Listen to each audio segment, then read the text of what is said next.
ഈ പക്ഷികളെക്കുറിച്ച് പറഞ്ഞുകൊണ്ടാണല്ലോ ഈ പുസ്തകത്തിൻ്റെ പേരിൻ്റെ രാജശേഖരൻ തുടങ്ങുന്നത്.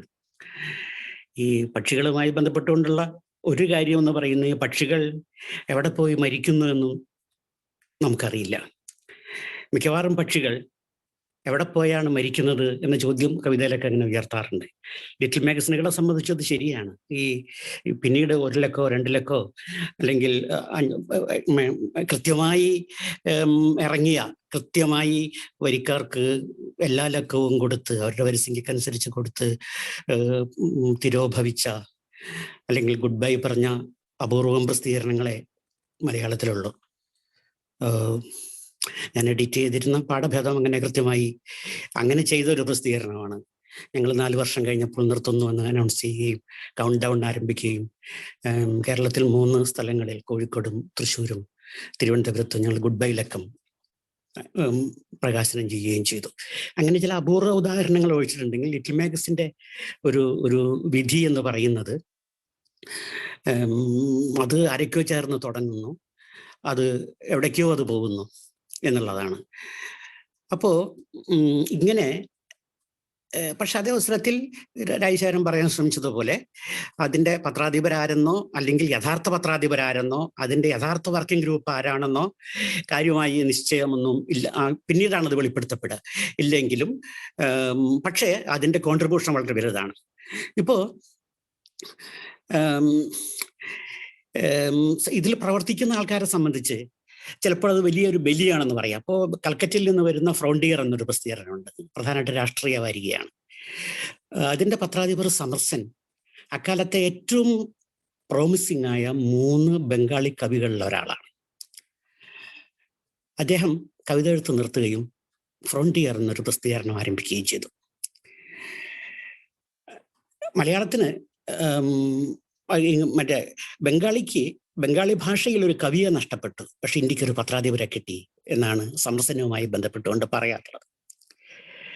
രാജശേഖരൻ പറയണ്ടായി, അത് ഞാൻ യോജിക്കുന്നു. ലിറ്റിലല്ല ചെറുതായി അടിക്കുന്നത് കൊണ്ടോ കുറച്ചു കാലം നിൽക്കുന്നത് കൊണ്ടോ ക്രമം തെറ്റി ഇറങ്ങുന്നത് കൊണ്ടോ ഒന്നും ലിറ്റിൽ മാഗസിൻ ആവില്ല.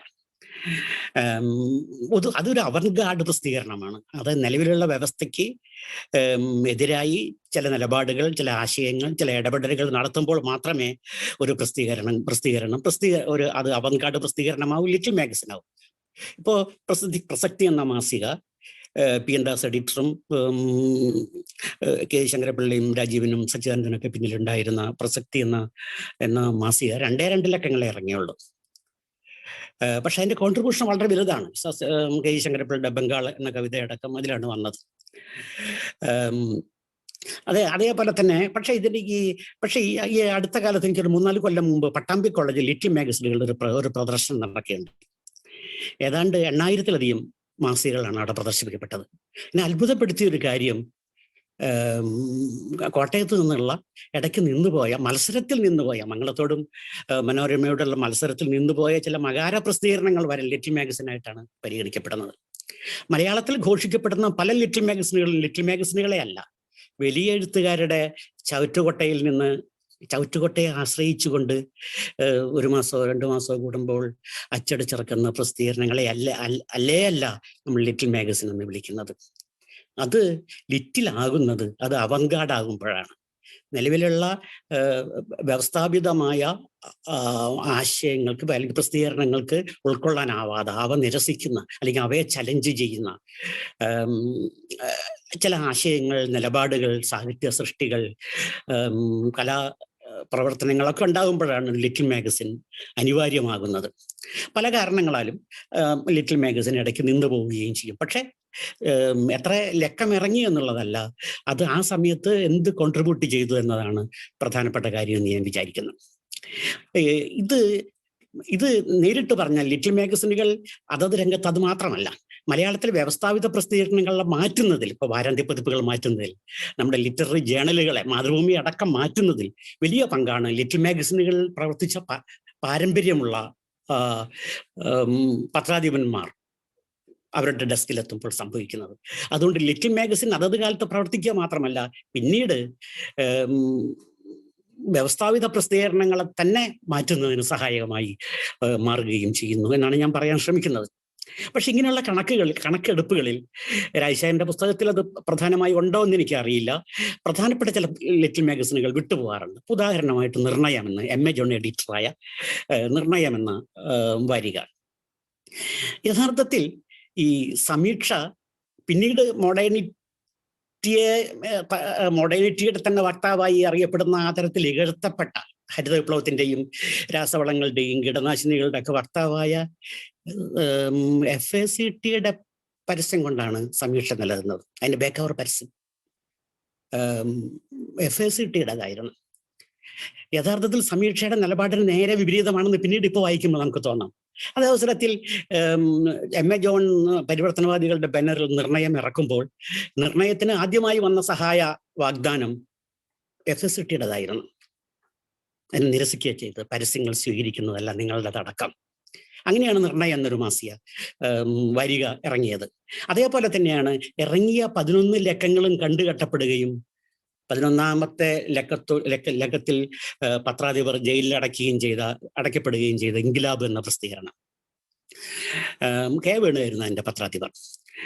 ഇങ്ങനെ നമ്മുടെ പല കണക്കെടുപ്പുകളിലും എന്തിന് ഈ അടുത്ത കാലത്ത് വരെ ഉണ്ടായിരുന്ന വൈദ്യശാസ്ത്രം, പി എൻ ദാസിന്റെ വൈദ്യശാസ്ത്രം എന്ന പ്രസിദ്ധീകരണം പോലും ലിറ്റിൽ മാഗസിനുകളുടെ കണക്കെടുപ്പിൽ സാധാരണയായിട്ട് പെടാറില്ല.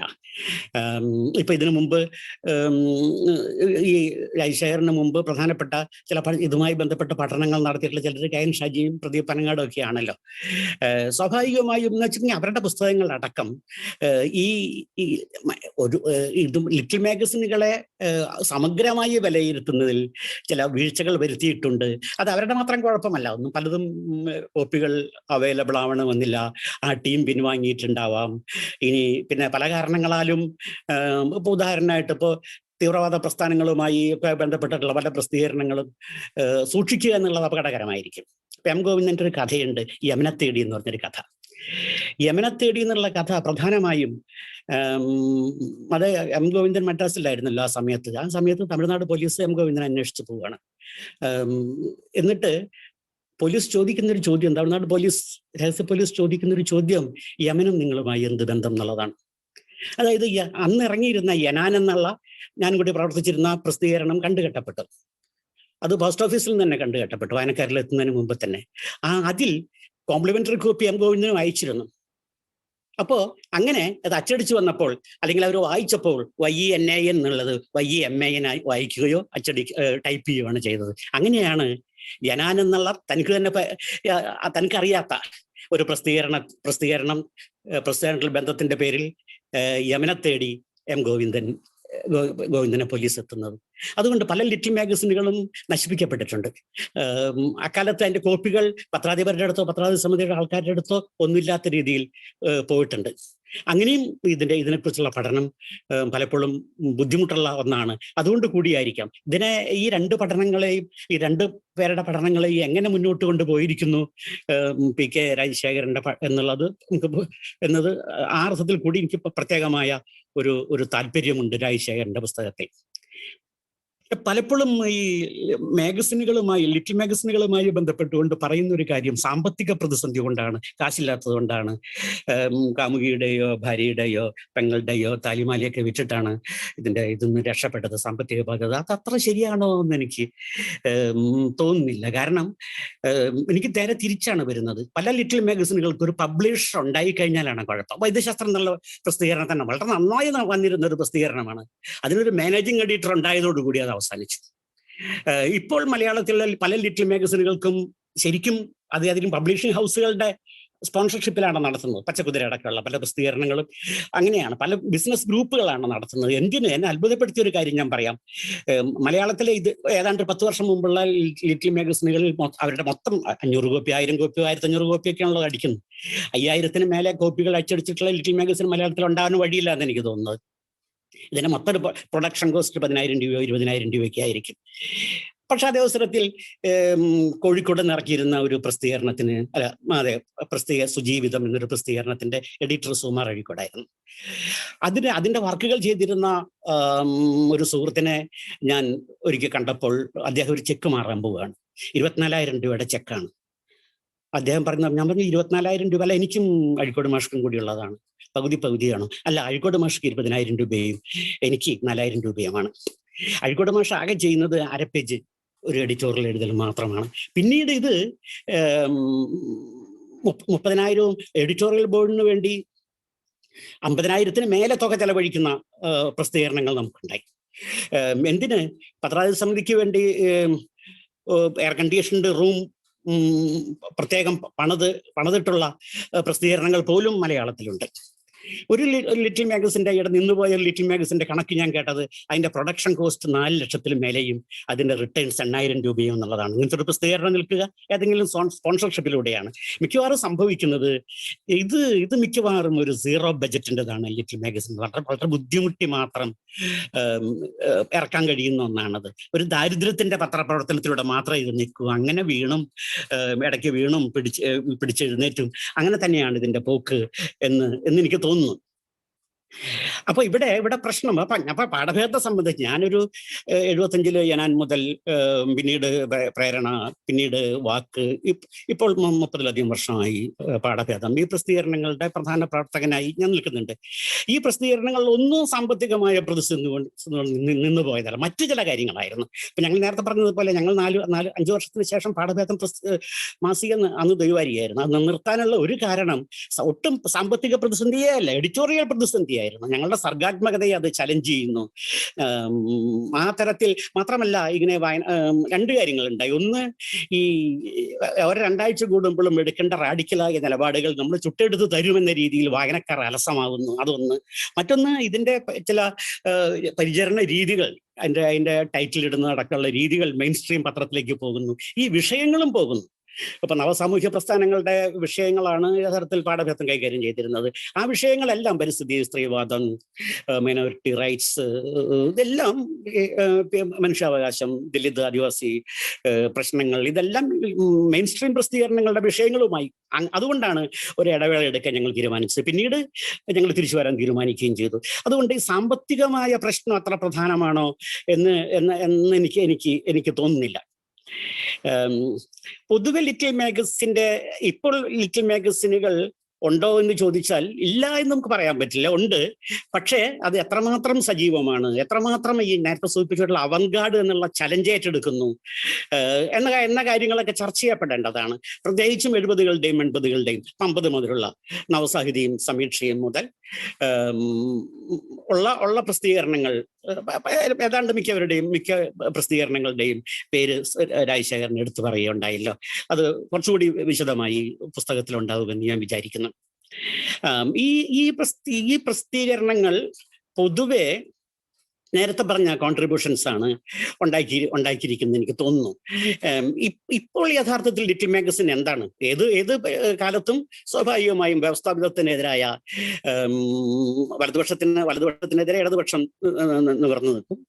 ഇടതുപക്ഷം വരുമ്പോൾ നവ ഇടതുപക്ഷം ഉയർന്നു വരും. നവ ഇടതുപക്ഷം വീഴുമ്പോൾ കൂടുതൽ ഇപ്പൊ സ്വത്വ രാഷ്ട്രീയത്തിൻ്റെതായ ചെറുത്തുനിൽപ്പാണ് വരുന്നത്. ഇതെല്ലാം ഇതിൻ്റെതായ പ്രസിദ്ധീകരണങ്ങൾ കൊണ്ടുവരുന്നുണ്ട്. പക്ഷേ മലയാളത്തിൽ ഇപ്പോൾ പ്രിന്റ് മാഗസിനേക്കാൾ കൂടുതലായി ലിറ്റിൽ മാഗസിന്റെ സ്വഭാവം പുലർത്തുന്നത് ഓൺലൈൻ മാസികകളാണ് എന്ന് ഞാൻ വിചാരിക്കുന്നു. ഓൺലൈൻ മാസികകളാണ് പലപ്പോഴും പ്രിന്റ് മാസികകളെക്കാൾ പുതിയ കാര്യങ്ങൾ പറയാൻ ധൈര്യപ്പെടുന്നത്. കുറച്ചുകൂടി പ്രിന്റ് മാഗസിന്റെ വേറൊരു ഗുണം എന്ന് വെച്ചിട്ടുണ്ടെങ്കിൽ, പ്രിന്റ് മാഗസിന്റെ കുഴപ്പം എന്ന് പറയുന്നത് അത് മാസികയോ ദ്വൈമാസികയോ ഒക്കെ ആണല്ലോ. അതുകൊണ്ട് 1 മാസം കൂടുമ്പോൾ 2 മാസം കൂടുമ്പോഴേ സംസാരിക്കും. ഓൺലൈൻ മാസിക അങ്ങനെയല്ല, ഏതാണ്ട് വിത്തിൻ മിനിറ്റ്സ് എഴുത്തുകാരനും അതാണ് പ്രിഫർ ചെയ്യുന്നത്. ഒരു പ്രിന്റ് മാഗസിനിൽ ഒരു കവിത പ്രസിദ്ധീകരിക്കുന്നതിനേക്കാൾ എഴുത്തുകാരും ഇരിക്കുന്നത് വളരെ പെട്ടെന്ന് തന്നെ നമ്മൾ കണ്ണടച്ച് തുറക്കുമ്പോഴേക്കും ഒരു ഓൺലൈൻ മാസികയിൽ അത് അച്ചടിച്ചു വന്നു, ആയിരക്കണക്കിന് വായനക്കാരിലേക്ക് അത് എത്തി. ഇത്തരത്തിൽ പക്ഷെ എന്നിട്ടും എന്തുകൊണ്ടാണ് ലിറ്റിൽ മാഗസിന്റെ ചർച്ച ഇപ്പോഴും നമ്മുടെ ഭാഷയിൽ സജീവമാണ്? എന്തുകൊണ്ടാണ് ലിറ്റിൽ മാഗസിനെ കുറിച്ചുള്ള ഒരു നൊസ്റ്റാൾജിയ നിലനിൽക്കുന്നത്? എനിക്ക് തോന്നുന്നത് മലയാളിക്ക് അച്ചടി മാധ്യമത്തോട്, പുസ്തകങ്ങളോട് ഒരു വല്ലാത്ത അടിമത്വമുണ്ട് നമുക്ക്. അതുകൊണ്ട് ഇപ്പോഴും മാസിക എന്ന് വെച്ചിട്ടുണ്ടെങ്കിൽ നമുക്ക് ഓൺലൈൻ മാസികയല്ല, യഥാർത്ഥത്തിൽ പ്രിന്റ് തന്നെയാണ്. ഇപ്പൊ ഞങ്ങൾ തന്നെ ഇപ്പൊ ഈ ലോക്ക്ഡൗൺ പ്രമാണിച്ച് നേരത്തെ ഒരു 6 ലക്കവും ഇപ്പോൾ ഈ മെയ് ജൂൺ ലക്കങ്ങളും പ്രസിദ്ധീകരിക്കാനായില്ല. പക്ഷെ ഞങ്ങളുടെ 80% വായനക്കാർ, ഞങ്ങളുടെ എഡിറ്റർമാർ പലരും അടക്കം യഥാർത്ഥത്തിൽ പ്രിന്റ് മാസികയാണ് പ്രിഫർ ചെയ്യുന്നത്. എന്നുവെച്ചാൽ ഒരു മാസിക മേശപ്പുറത്ത് വന്ന് വീഴുന്നതിലാണ് ഇപ്പോഴും മലയാളിക്ക് കൗതുകം. പുതിയ മാധ്യമങ്ങളെ ആയിട്ട് പൊരുത്തപ്പെടാനായിട്ട്, പ്രത്യേകിച്ചും നമ്മുടെ ഒരു ഒരു ഒരു 50+ വായനക്കാർ, അവരാണുള്ള പ്രധാനമായിട്ട് കാശൊക്കെ കൊടുത്ത് പ്രസിദ്ധീകരണങ്ങളൊക്കെ വാങ്ങാൻ ഉള്ള പർച്ചേസിങ് പവറുള്ള ആൾക്കാർ. അതുകൊണ്ട് യഥാർത്ഥത്തിൽ print Gutenberg age is over. പക്ഷേ ഇപ്പോഴും അത് പിടിച്ചു നിൽക്കുകയാണ്. ലിറ്റിൽ മാഗസിന്റെ രംഗത്തും ഇത് തന്നെയാണ് സംഭവിക്കുന്നത്. ആ തരത്തിൽ അതുകൊണ്ട് തന്നെ ലിറ്റിൽ മാഗസിനെ കുറിച്ചുള്ള പഠനങ്ങൾ, അതിൻ്റെ വിലയിരുത്തലുകളിൽ എനിക്ക് തോന്നുന്നു വീണ്ടും വിചാരങ്ങൾ ആവശ്യമുണ്ട് എന്ന് ഞാൻ കരുതുന്നു. ഈ ഇത്തരത്തിൽപ്പെട്ട ചില ചർച്ചകളും രാജശേഖരന്റെ പുസ്തകം ചർച്ചകളെയും പ്രകോപിപ്പിക്കും എന്ന് ഞാൻ വിചാരിക്കുന്നു. നമസ്കാരം.